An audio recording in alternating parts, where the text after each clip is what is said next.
Olá, meus amigos, tudo bem com vocês? Espero que estejam bem, estejam motivados para os estudos, vislumbrando o seu futuro no Tribunal de Justiça, recebendo um salário digno, prestando uma função essencial à população, que é o auxílio na prestação de serviços judiciais para a pacificação dos conflitos sociais, sendo um bom servidor público, né? Enfim, sendo um servidor comprometido, competente. Espero que vocês já estejam vislumbrando isso no seu futuro, porque do estudo que vocês estão fazendo aqui, da dedicação que estão tendo aqui, das aulas e do material didático que estão recebendo aqui por nós, professores do Mentores Concursos, Mentores e Cursos, então vocês, com isso, vão conseguir esse objetivo. Confiem em si mesmos, façam a parte de vocês. O concurso é um objetivo a ser alcançado, que o mais importante para alcançar esse objetivo é o caminho que você está trilhando. É um caminho de oportunidades de aprendizado cada vez maior, onde vocês vão preenchendo o baú do conhecimento de vocês, para, quando alcançarem o objetivo, estarem preparados para exercer as funções que vocês escolheram, certo? Vamos iniciar nossa aula, mais uma vez, aula 8, parte 2, nessa metodologia de ensinar os conceitos a partir de exercícios, tá bom, meus amigos? E, desde já, sem muita demora, vamos compartilhar nossa tela com vocês para darmos início à nossa aula.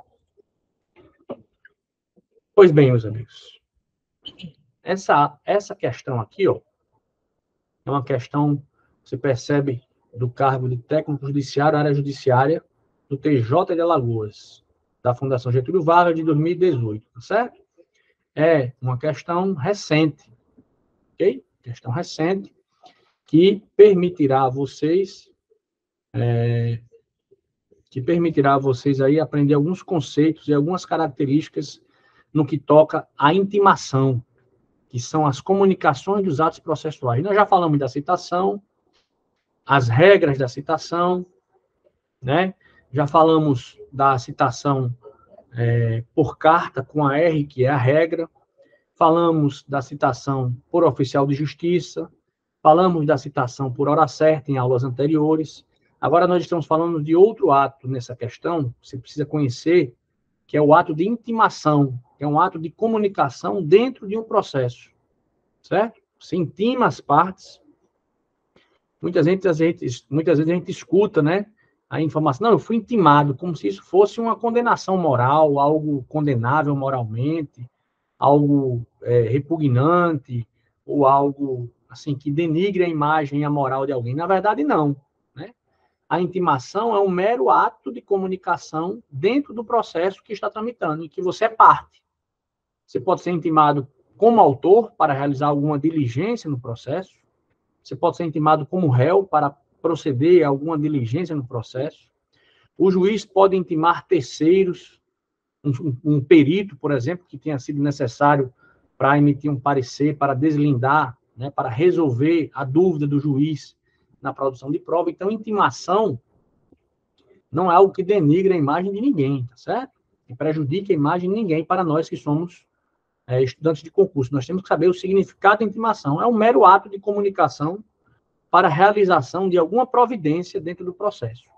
Então, essa questão está tratando disso e dos efeitos da intimação e quando ela é considerada válida, bem como de algumas obrigações que as partes têm que cumprir durante o andamento do processo para que as intimações sejam realizadas, sejam consideradas válidas e não prejudique a parte. Beleza? Então, vamos ler o enunciado da questão, né? Diz a questão o seguinte: Francisco, advogado, postulando em causa própria, ou seja, Francisco, por ser advogado, ele pode ingressar em juízo por si só, ele não precisa contratar outro advogado. Isso é autorizado pelo nosso ordenamento jurídico, certo? Alguém que é advogado tem, portanto, inscrição na OAB. Esse alguém pode postular protegendo, representando, patrocinando o interesse do seu cliente, ou pode atuar em juízo postulando em causa própria, certo? Não há nenhuma vedação a isso. Muito comum, inclusive, no Poder Judiciário, advogados postularem causa própria. Nada fora do normal. Beleza. Pede a condenação de Daniel em perdas e danos no valor de R$10.000 por prejuízos materiais que este causou ao seu imóvel. Para tanto, o autor declarou na petição inicial seu endereço e seu número da OAB. Ou seja, ele se qualificou, né? Seu nome, seu endereço, a profissão que ele exerce, o número da ordem dele na Ordem dos Advogados do Brasil, o número de inscrição. Beleza, até agora tranquilo. No curso do processo, Francisco muda de endereço e não comunica esse fato ao juiz. Veja, as partes, quando dão início à lide, elas têm que se qualificar. O autor se qualifica e o autor qualifica o réu para que o juiz possa encontrar esse réu e esse autor para promover os atos de comunicação do processo. Ok?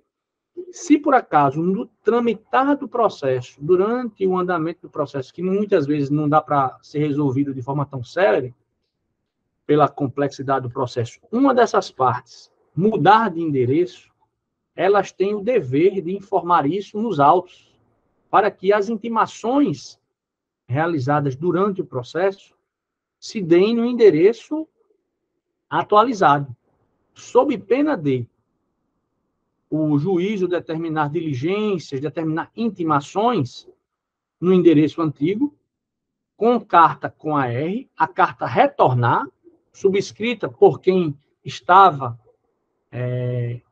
no respectivo endereço, certo?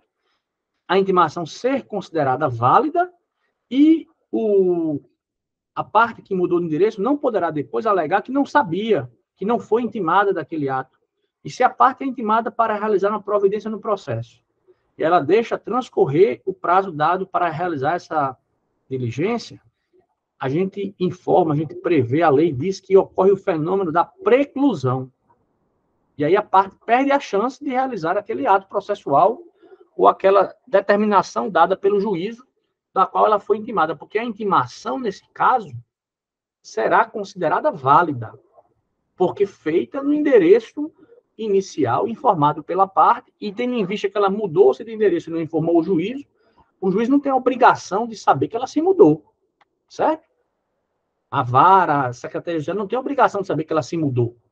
Então, toda a vida que uma pessoa está litigando em juízo, e por acaso haja alguma mudança de fato referente à sua qualificação, referente ao seu endereço, ela deve informar isso no processo, sob pena de receber citações, receber intimações, receber determinações de juízo, e essas intimações serem consideradas válidas, e ela sequer ficar sabendo porque as intimações estão sendo feitas no endereço antigo. A culpa é dela. Ela é quem vai sofrer as consequências dessa desídia, né? Dessa não observação da obrigação de informar ao juiz a mudança de endereço. Certo? Beleza. Então, no curso do processo, Francisco muda de endereço e não comunica esse fato ao juízo. Né? O julgador intima o autor no endereço que estava constante dos autos, que foi o endereço inicial, quando ele ingressou com a ação, por carta registrada, que é o principal modo de citação e de intimações, né? Previsto no nosso CPC. Para dar andamento ao feito, sob pena de extinção do processo. Ou seja, dizendo assim, olha, se você não realizar esse ato, o processo vai ser extinto. A intimação diz isso, né? Professor, qual a diferença de intimação para citação? A citação no processo, via de regra, ela acontece uma vez, né? A citação válida no processo, via de regra, ela acontece uma vez. Por quê?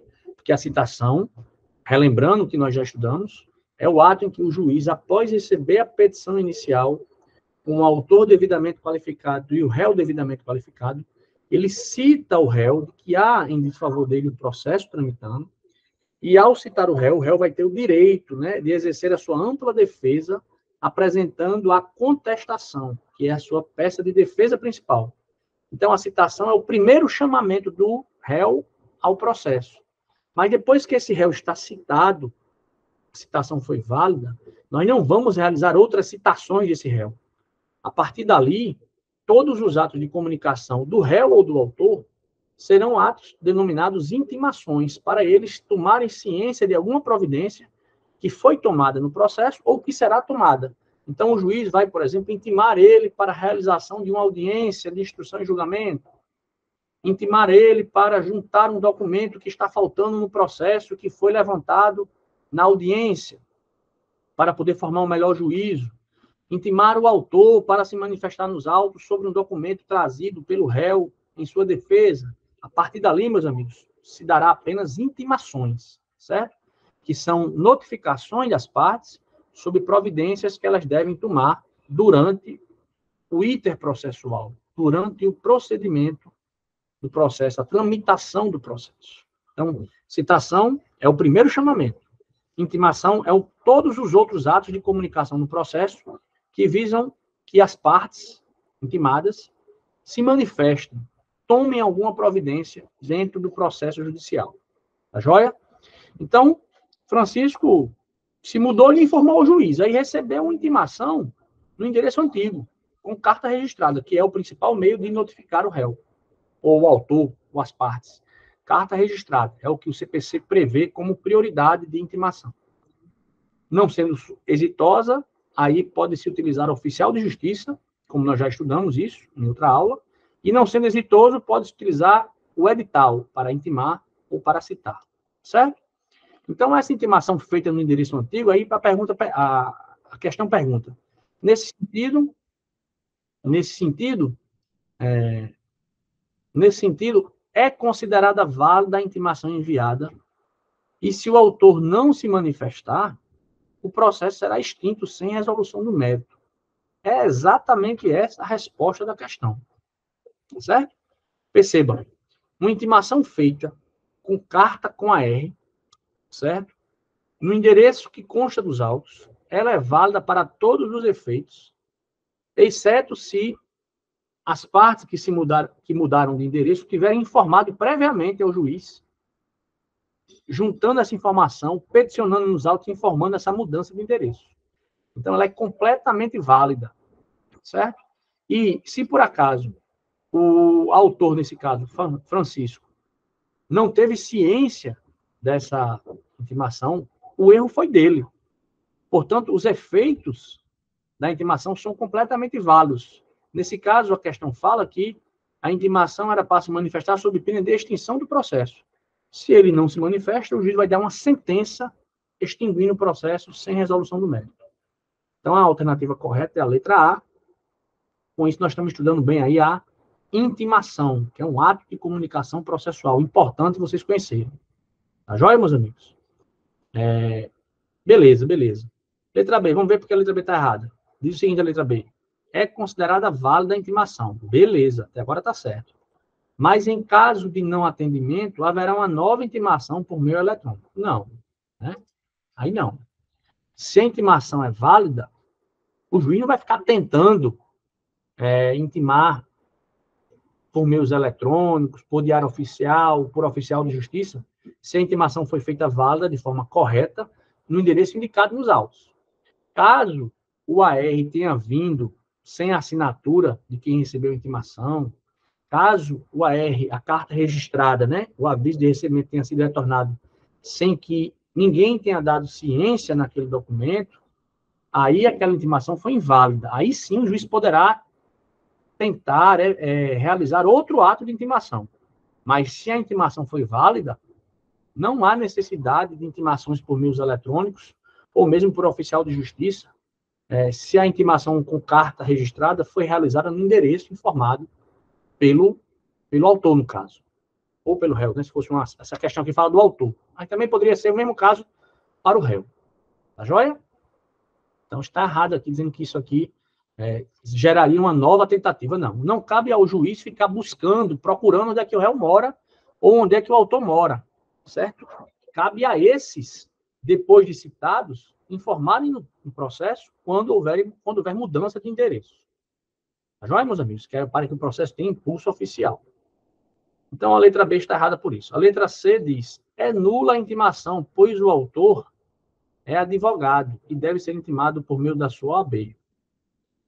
Não, não é nula, não, certo? Não é nula, não. Porque não é o fato de ser advogado que impede e que impõe a intimação por meio de publicação no Diário Oficial, ou DJE, Diário da Justiça Eletrônica, com a inscrição da OAB.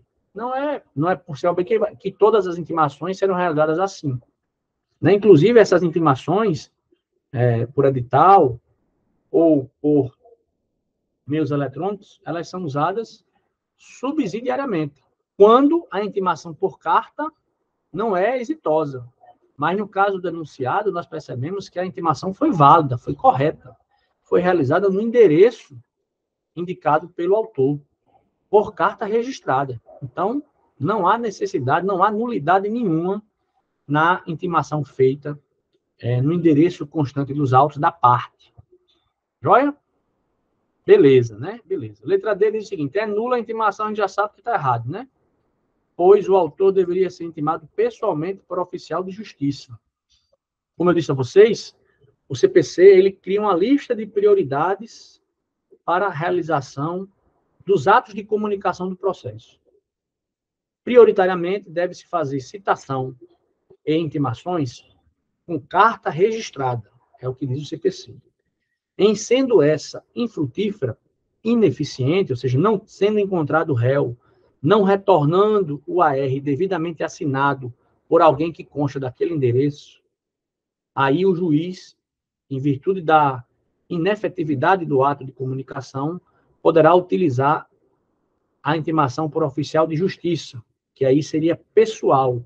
O oficial de justiça vai com o mandado e tenta entregar esse mandado pessoalmente ao réu, ou ao autor, nesse caso aqui da questão, como é um ato de intimação, seria intimação ao autor, certo?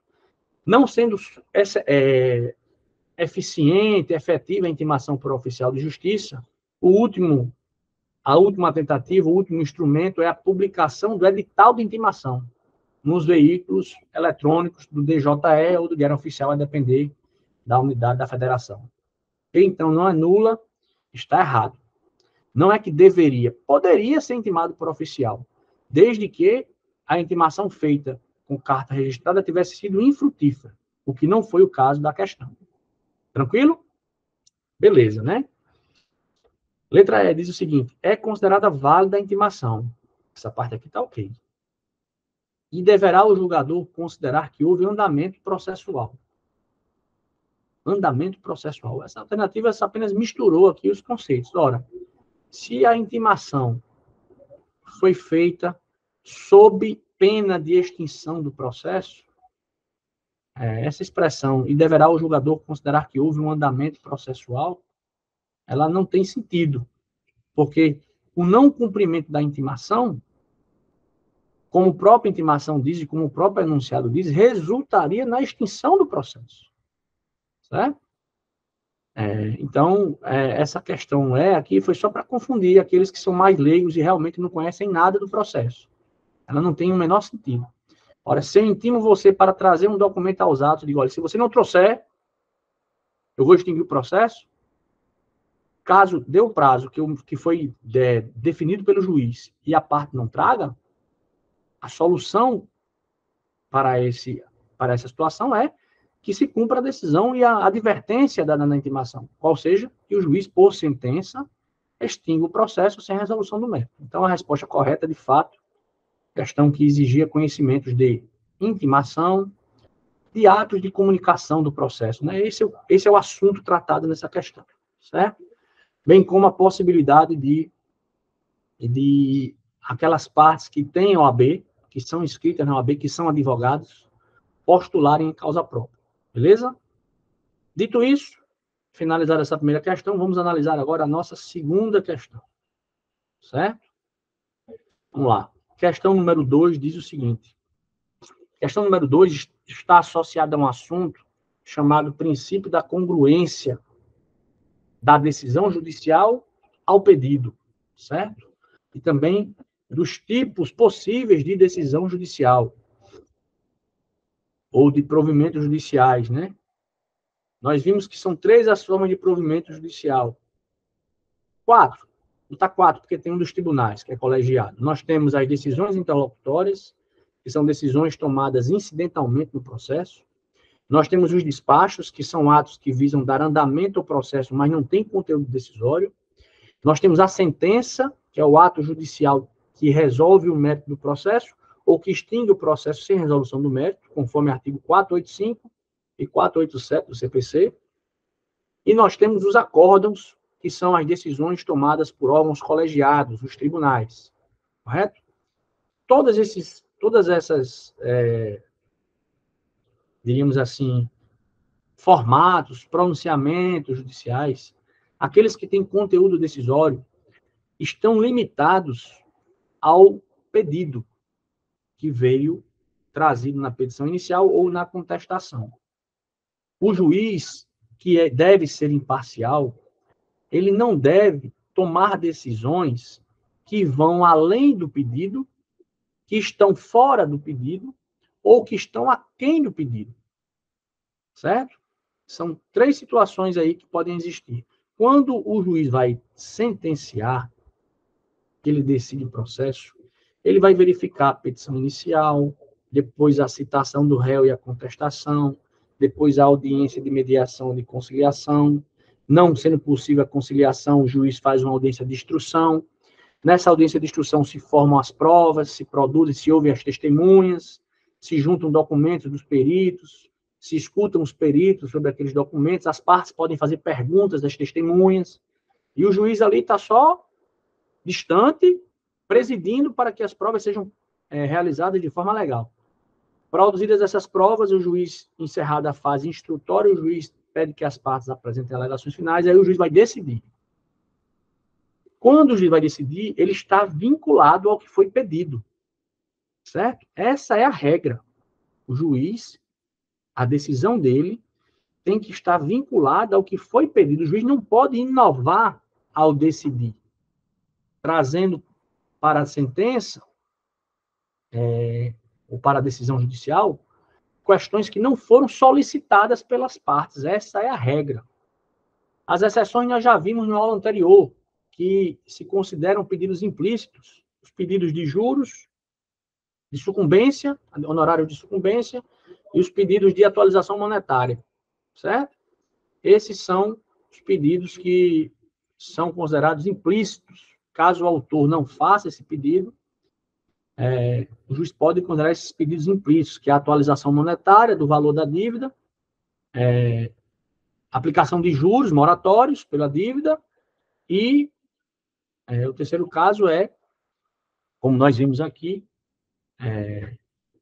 os honorários de sucumbência. Eles estão implicitamente pedidos na petição inicial. Se não vierem na petição inicial, o juiz pode, na sua sentença, defini-los, né, determiná-los.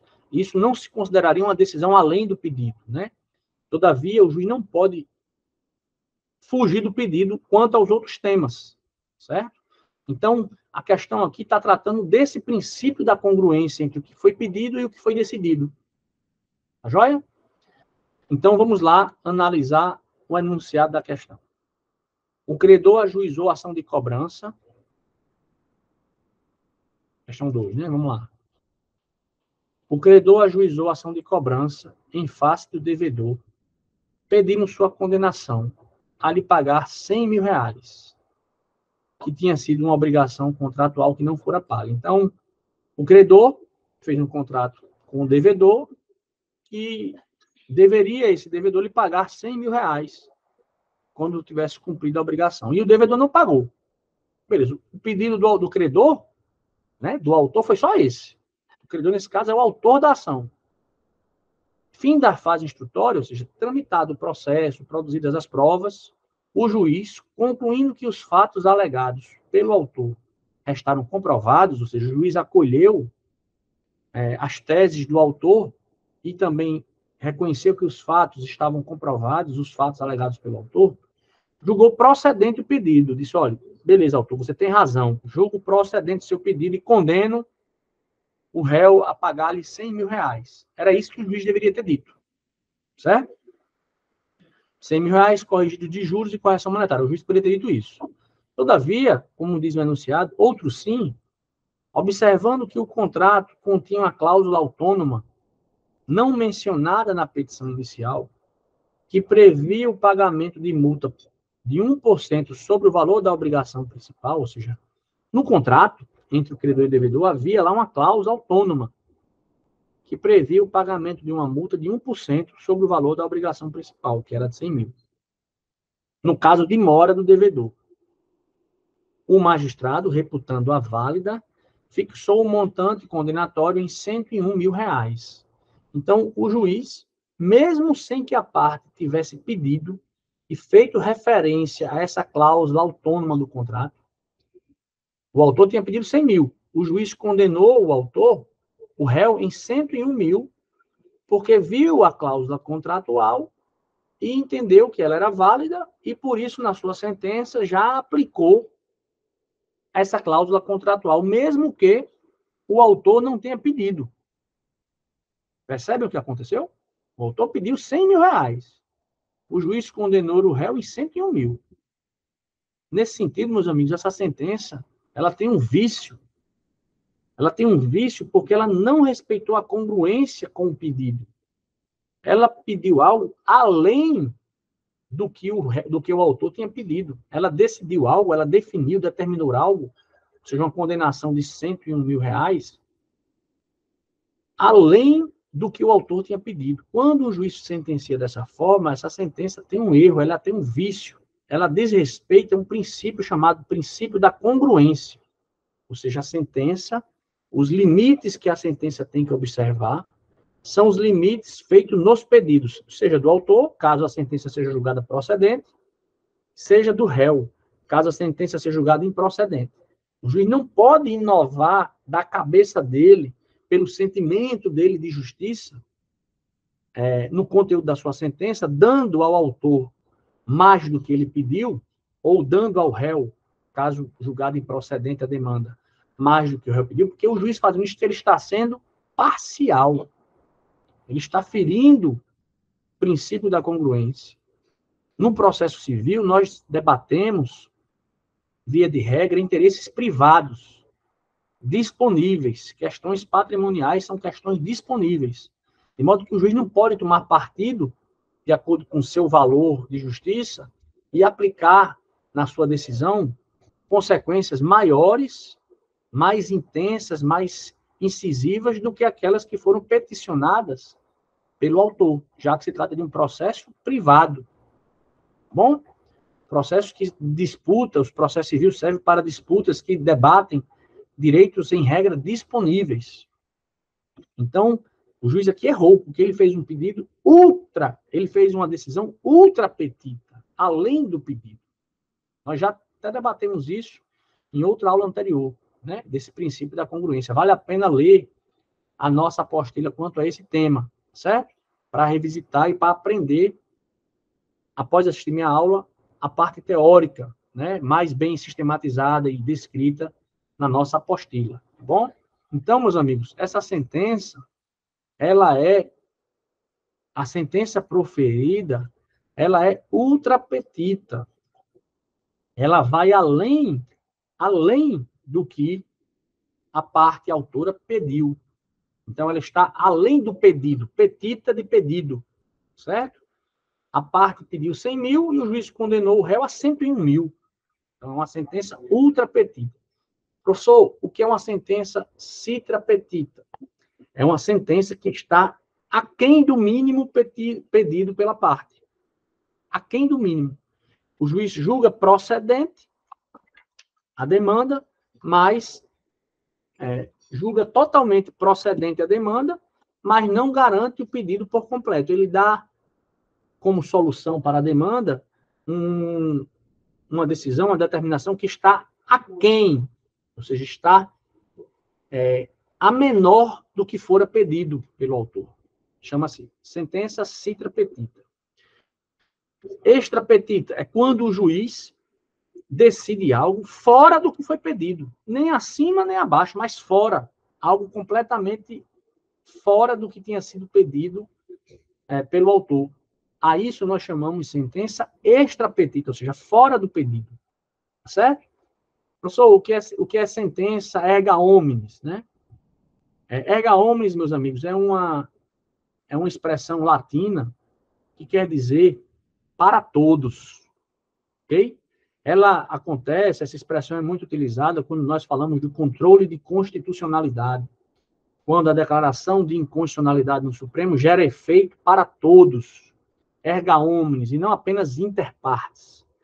No processo civil, em regra, os efeitos são sempre inter partes, certo? No processo civil regulado pelo nosso CPC, não as ações diretas de inconstitucionalidade, a descer que esse assunto vocês vão estudar em direito constitucional, mas nos processos civil ordinário, em regra, se está disputando direitos disponíveis. E a sentença naquele processo só gera efeitos entre as partes daquele processo. Ela não vai produzir efeitos para todos que estão fora daquela relação processual. Ela só vai produzir efeitos interpartes, certo? Então, erga omnes é quando uma decisão ela gera efeitos para todos. No processo civil, a regra é que a sentença ela gera efeitos interpartes. Então, a resposta correta aqui é a letra B. Acredito que tenhamos sido o mais claro possível, né, dentro da nossa didática estabelecida. Nós revisamos aqui assuntos envolvendo atos de comunicação processual, falamos de citação, intimação, falamos dos provimentos jurisdicionais, que são a sentença, decisão interlocutória, acórdão, despacho, falamos das modalidades de sentença extra, ultra, citra, petita, e também do que significa a expressão erga omnes, que quer dizer para todos, ou seja, é a produção de efeitos para todos, independentemente desses todos terem feito parte da relação processual. Isso não é a regra, meus amigos, no processo civil. No processo civil, a sentença produz efeito, em regra, interpartes, certo? Dentro das partes, dentro daqueles que fizeram parte, nas relações daqueles que fizeram parte do processo. Até porque os demais que não fizeram parte da relação processual não exerceram vários de seus direitos, não têm relação jurídica originária com aquele processo. Então, efeitos erga omnes nós encontramos na ADIM, que é uma ação direta de inconstitucionalidade, na ADC, ação direta de constitucionalidade, na ADIM por omissão, que são temas que nós vamos estudar, talvez não comigo, mas com outro professor, acho que é o professor Alex Mendes, que dá a disciplina de direito constitucional para vocês. Ele certamente, quando for falar do controle de constitucionalidade, vai falar dos efeitos erga omnes, tá bom? Que não é a regra do processo civil. Tranquilo? Até logo. Leiam a nossa apostila, naquilo que trata dos pronunciamentos judiciais. Lá nós definimos o que é intra, ultra, citra, petita, tá certo? Mantenham os estudos, revisem essa aula e esses exercícios e continuem na disciplina, no suor, porque eu tenho certeza que vocês vão alcançar o seu objetivo e logo, logo serão meus colegas como servidores no Poder Judiciário. Tá bom? Foi um prazer estar com vocês, eu agradeço a atenção. Até a próxima.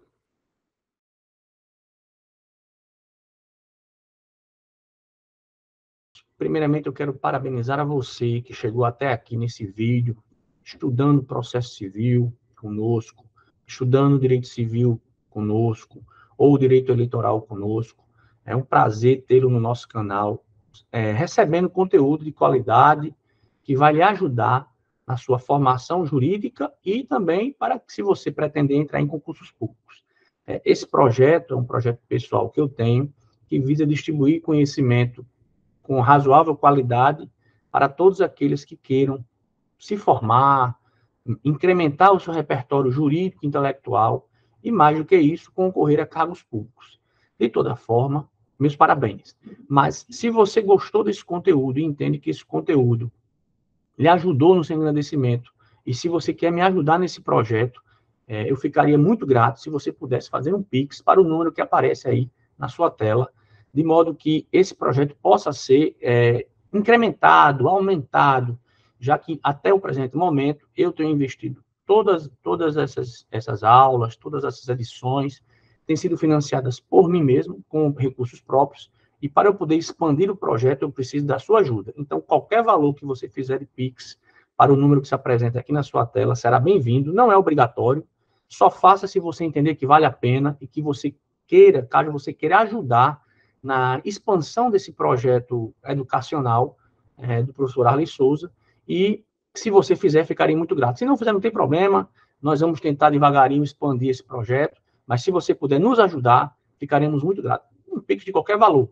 seria, eu diria, uma ajuda, né, uma contribuição para que a gente possa incrementar esse nosso projeto. Bom, eu agradeço a atenção de vocês, continue nos estudos, a formação da gente ela é um caminho constante ao longo de toda a nossa vida, e se você pretende alcançar algum concurso público, não pode parar na metade. O concurso público é uma maratona, né? Não é uma corrida de 100 metros. Então, permaneça estudando, permaneça revisando, confie em você mesmo, que o seu baú do conhecimento está sendo enchido todos os dias que você assiste a aula com a gente, faz os exercícios com a gente e incrementa, né, seu repertório intelectual com a gente. Tá bom? Muito obrigado e até a próxima.